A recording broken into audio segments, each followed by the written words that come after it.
There's a book that came out in 2017, or it was written maybe in 2016, but it came out just before or right on the verge of Donald Trump's first term.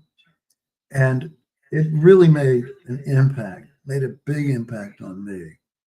And the book was called On Tyranny. Now, why did it make a huge impact on maybe the world? It was a bestseller. First of all, the book is a small book. Hey, let me get this thing out. And this is a new copy that I have. It's very small. I mean, look, it's paperback. Sold for like how much? Like $4.95 or something. It says $12. So it's been reissued, and I was buying a lot of copies and giving them to people because the essence is so powerful. It's right to the point, and it's not about one form of tyranny or authoritarianism or of fascism or of Trumpism or MAGAism. It's not about that. It's about the overall concept and the way that people way too often and way too willingly and much too quickly submit instead of fighting back. Doesn't have to be fighting back violently. It can be refusal. I mean, think about the number of lack of courage that we have seen. These law firms enlisting to work with Trump's organization or defending Trump because they were picked on. They were pointed out as being liberal. So they turn it around and they're doing pro bono work, meaning sort of volunteer stuff. Or, of course, colleges, universities that caved in, okay? Or the media that caved in, such as the Washington Post, owned by Jeff Bezos, former founder of Amazon, became the owner of the Washington Post, one of the great newspapers in the world. And the slogan with it is "Democracy dies in darkness." So the Washington Post has always endorsed candidates for president. And in the last election for 2024, they refused.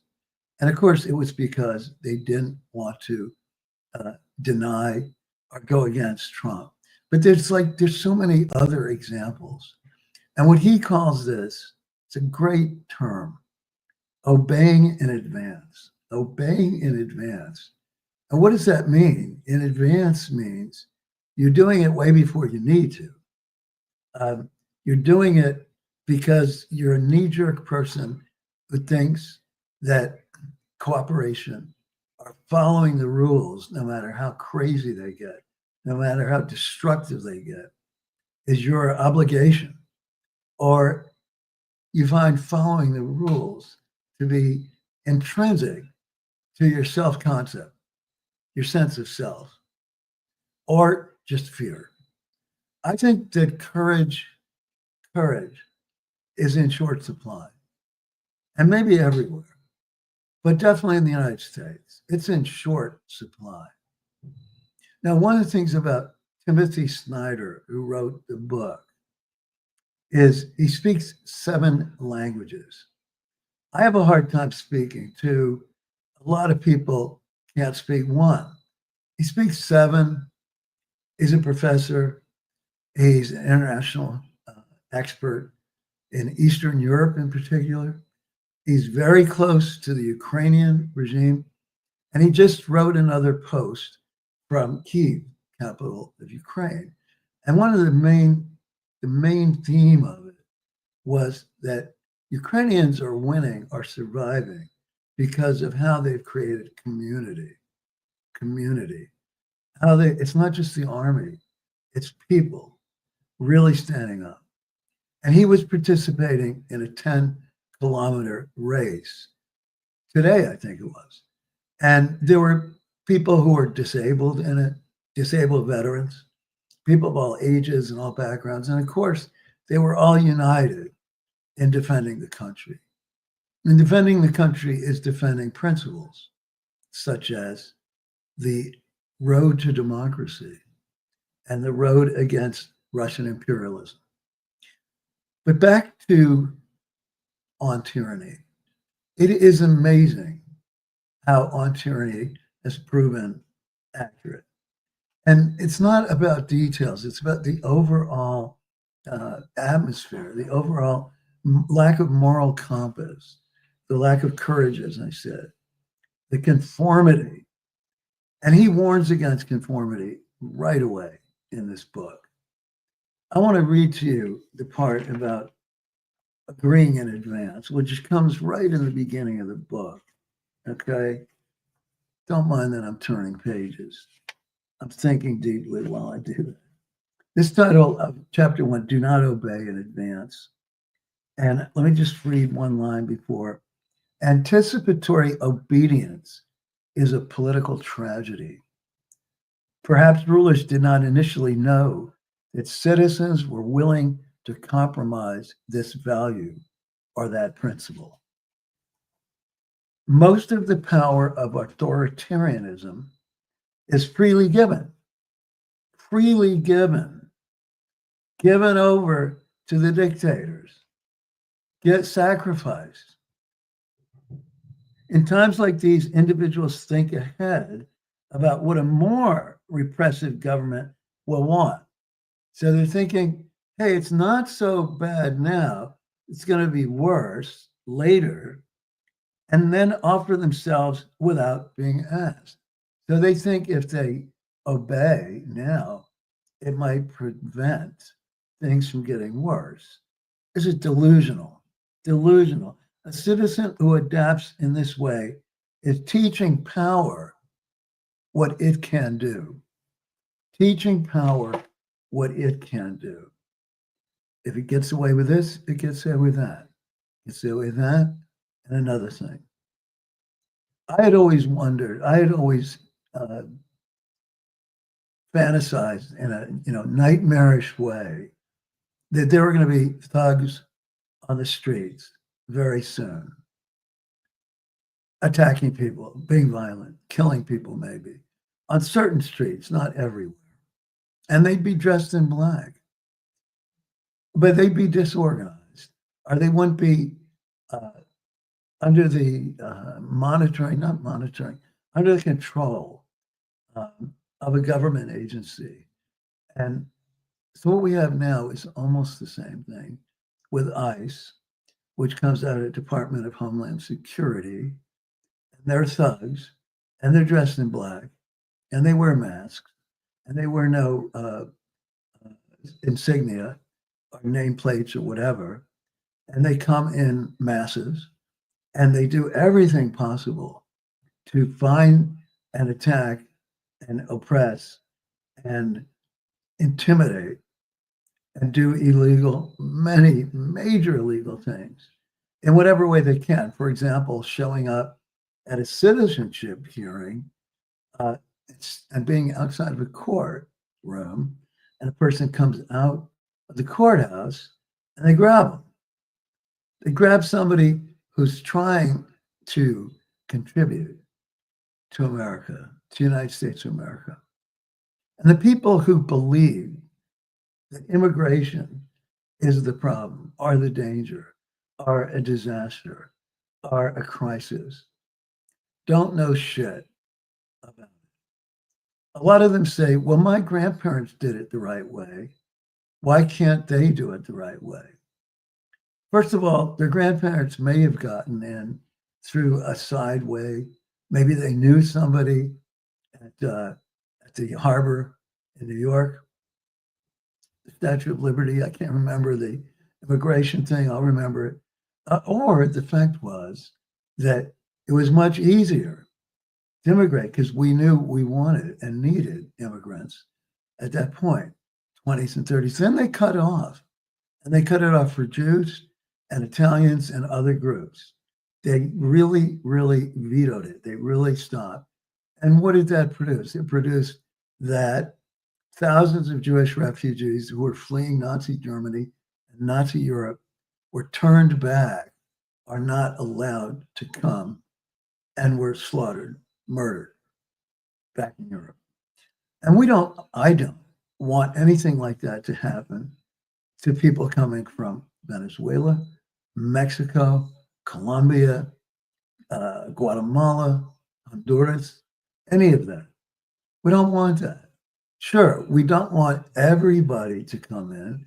Of course, we have to have restrictions and a process, but we don't want to violate everything that we stand for, that we as Americans and Americans stand for.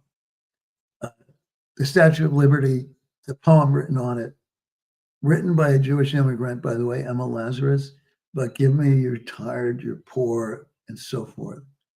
You know, that's the mark of an idealistic country. And we have degenerated, and on tyranny protected that. Now, somebody like Timothy Snyder is a voice of not only reason, but of inspiration and courage, and an incredible achievement. He's been a professor at Yale. He's written about communism, fascism, anti-Semitism, some other ism I can't remember. And he's written major books on that. And On Tyranny, you might say, is like a consolidation, a constellation of all the thinking that has gone before. But he wrote it in a really popular way, really accessible, no footnotes, just really accessible to the public. And he's written a lot since. And he's been active a lot since. He's been an activist, in particular on the part of Ukraine. He knows unbelievable amount about Ukrainian Russian history. And he knows what it means. He knows what Putin is about.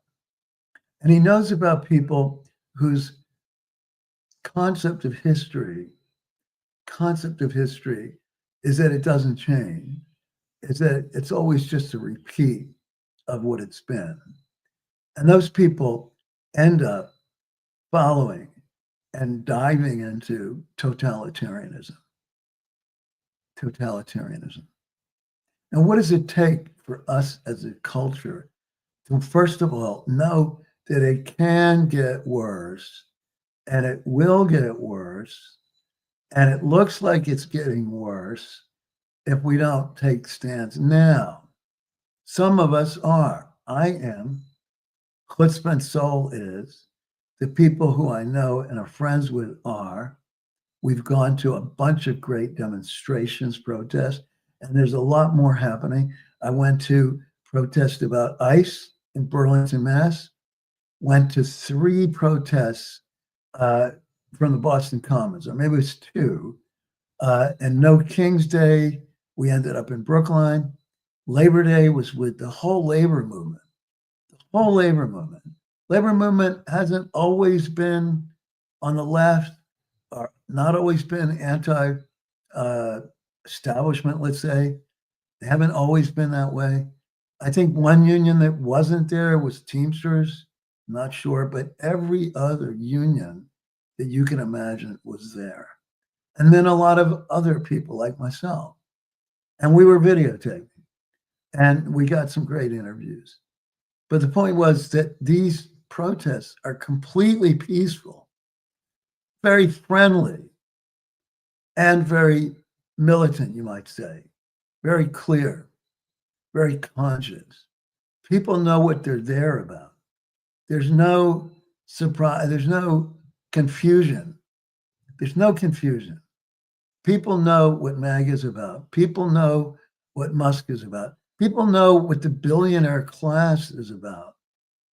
People know that the class system now, the economic inequality, has caused, to a large extent, the political extremism. I heard a long time ago, several years ago, something I should have known, that every time there's enormous economic inequality, extremism emerges stronger. And that makes sense because when there's economic inequality like we're having, the people in power are addicted to holding on to power. They want to even increase their power. They want to prevent other people from exercising power. They want to intimidate those of us who don't have power. Yesterday, Timothy Snyder wrote another column in Substack. And I'm on Substack too, and I really idolize, or I really have great respect for Timothy Snyder, and I'm one of his subscribers. And he wrote a thing last night called Me Speech and Free Speech. Me Speech is billionaires trying to impose their control of the media, their control of the platforms, their ability to intimidate, their power, and that's called me speech. Even though the people who do it claim that they're operating in free speech. Now, when I read this today to somebody, I think it was Johans. No, it was somebody else. I can't remember. They identified that the person who he was most referring to about me speech was none other than Elon Musk. Well, we know that Elon Musk is a delusional, insane, dangerous person. And there's a lot of others, a lot of others. A lot of people who don't seem to be dangerous and delusional, who have done the obeying in advance. Like, let's say, almost all of Silicon Valley. Let's say Mark Zuckerberg. Let's say all the people at the top of the internet pyramid. They've been agreeing in advance. They've been obeying in advance. Obeying in advance, even though they seem to have a lot of power. Well, who can get them? So those of us who are, don't have a lot of resources, don't have, bodyguards surrounding us, how is it that we have the guts to stand up? Because it's about having a moral compass. If you have a moral compass, you measure what you do by that compass. And you know that what you have to do is follow that, follow your conscience. And if your conscience is in the right path, meaning that you're against violence, meaning that you agree that you believe in free speech, not me speech, but free speech, and the freedoms that were guaranteed in the United States Constitution, Declaration of Independence, and not just that, but the whole thrust of American history. So the people on the other side, of course, want to turn the clock back. It's almost like what happened in the Civil War. And it starts to seem like it might go in that direction. Because what was the Confederate side? What were they doing? I mean, people say, well, it's economic, but really at the heart of it, it was they wanted to protect their power over slaves because slaveholding was very profitable. And they were against the encroachment of the northern side, the Union side, the side that was the Republic, that was the America, the side that believed in the freedom and the Constitution and what we had. So they were the Confederates, they were the rebels. And even though they lost, and they really lost, and they allowed their area to be really destroyed. I mean, the South in a way has never come back. The states in the United States that are poorest are in the South, like Mississippi, for example, like Tennessee, East Tennessee, for example. And so they fought a losing cause that made things worse for them. And the Union side, fought for justice, and we won. And people keep forgetting that. They think because they've got a lot of arms, some of them military training, and that they believe in violence, and that they're unscrupulous in using violence. They somehow believe that they're going to win. They're not going to win. They're not going to win if those of us with a moral compass continue to not obey in advance. And we can disobey in a lot of ways. Boycotting stuff. I think that all of the advertisers on Fox News should be boycotted. Fox News is an incredible system, outrageous mind control, manipulation, racism, every kind of ism. I think anti-Semitism is there. Tucker Carlson, who was on there, said things like that January 6th was a tourist attraction, that they weren't trying to attack the Capitol. They were wanting to take a tourist exercise or a tourist, they wanted to do a visit to the Capitol. So all of the things that have been violent have been justified, have been rationalized. And we've come to a point where there's been so much violence, so much attacking of children in schools, and then calling the Second Amendment the holiest thing in the world. And by the way, it was only 10 years ago, or maybe 12 years ago, that the Second Amendment did not protect the individual right to own, weapons, let's say, without any restrictions or without any monitoring, any regulation. It was not. Only about 12 years ago, this right-wing, ridiculous Supreme Court reinterpreted it to say that the right to bear arms really went to the individual rather than to the idea, which it had been, to an organized militia, which is different. So now it's almost impossible in states that are right-wing, red, whatever, to do any regulation on arms. And of course, all those arms travel across states. So we have a very, very violent country now, a very armed country. And the quality of life gets fucked. It's not like there's not people, let's say in Scandinavia, who are mentally ill or who are, not disabled, but dysregulated, unstable, angry, violent. Yeah, what's the difference?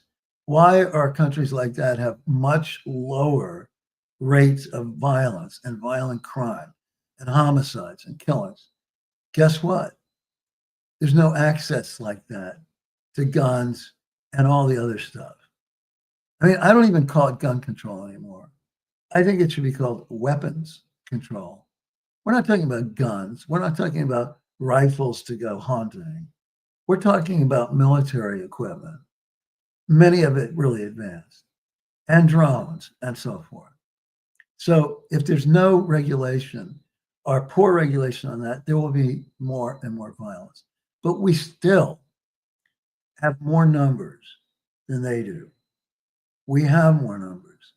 We have more numbers who are well organized in a lot of ways, who are more informed, more well informed, and probably more community minded, and therefore can and should use those resources in every way possible. And Timothy Snyder is a prophet for that. Timothy Snyder is a prophet standing up to fascism, to authoritarianism, to Putinism, to MAGAism, to Trumpism. He's a prophet. And he's a prophet for nonviolence. He's a prophet for moral thinking. I really admire him. We need more people like him. We need to stop obeying in advance. We need to have a moral compass that says it's not just about me, it's about the greater society. I can't say it's all about protecting me and doing anything possible that thinks that it's going to protect you, but of course it won't. It won't, because when it starts with taking Latinos off the street. Where does it go from there? Where does it go from there? We all know through the history of the Holocaust and the history of other fascist things and totalitarian uh, movements and history that it can start anywhere and go anywhere. Anywhere where there's any group that's a minority and sort of defenseless and can be scapegoated and so forth. And there's plenty of that. So right now there's the trans community and there's probably attack on blacks and there's attack on cities that have large black populations like Washington, D.C., LA, and now they're about to go in Chicago. Now, none of these things are normal. That's the thing. People lose sight of how abnormal and out of control and outside of the framework of this country. Outside, there's no Republican Party, by the way. It's just a cult of personality. Republican Party stopped existing, I'd say, like 15 years ago. Democratic Party exists with a lot of problems. We need alternatives. We need other options. But at least the Democratic Party is a party, and it's not a march in step to a quasi-dictator. It's not a cult. Republican Party is a cult of personality. That's what authoritarians do all over the world, all over the world. And notice that Trump has been in bed with the Putins, the North Korea guy, anybody who is hungry, any leader who's authoritarian or worse, Trump endorses. And I think many of us think that on the Russia thing, he has to, because they've got a lot of info on him. It's almost like, and maybe it's absolutely like, that he's a Russian asset, that they can get him to do what they want because he's been blackmailed. And he's been blackmailed by somebody who's 100 times more intelligent than him, a guy named Vladimir Putin. So between Trump and Putin, it's a no-brainer. It's a no-brainer.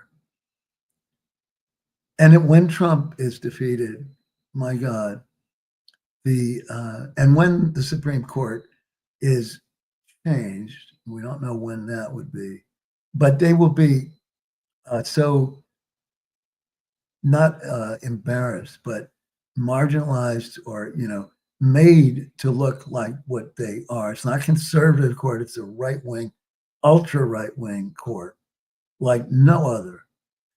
And they will be forced to be ashamed, or they will be shamed. And when that happens, Trump will be investigated on every of the hundreds of things that are sitting out there that he can't forever evade. The Bernstein thing, the Epstein thing, I'm sorry, of course, is one great example. And all the people who've worked for him, they'll be completely out of, out to lunch. They'll be forced to be shamed. All of these people working in all of these cabinet positions, he chose people who are specifically incompetent so that he can have full loyalty, because the people are so incompetent, they can't go anywhere else. And they're going to end up in a bad place. And those who cooperated, who are not cultists, but obeyed too far in advance, like those lawyers I was talking about, like the university presidents, like Jeff Bezos and other media people who have gone way out of control, and like the Silicon Valley people, they're going to be shamed. They're going to be shamed, and they will be ridiculed, and they will be taken apart. I hope. And it's not about revenge. It's about having United States of America be somewhere on the right path. And so we can't give up hope. We have to keep the struggle and work with other people and have trust in neighbors, trust in people that we're surrounded by instead of paranoia. I know this has been a long and, kind of all over the place, but the central core that I've been talking about is to stand up against authoritarianism and fascism and to do it in a knowledgeable way, in an organized way, hopefully nonviolent way, and recognize that we do have a damn good fighting chance to stop it. And that it comes down to each of us to make courageous decisions instead of cowardly decisions. Thank you. Johnny says, keep the chutzpah going.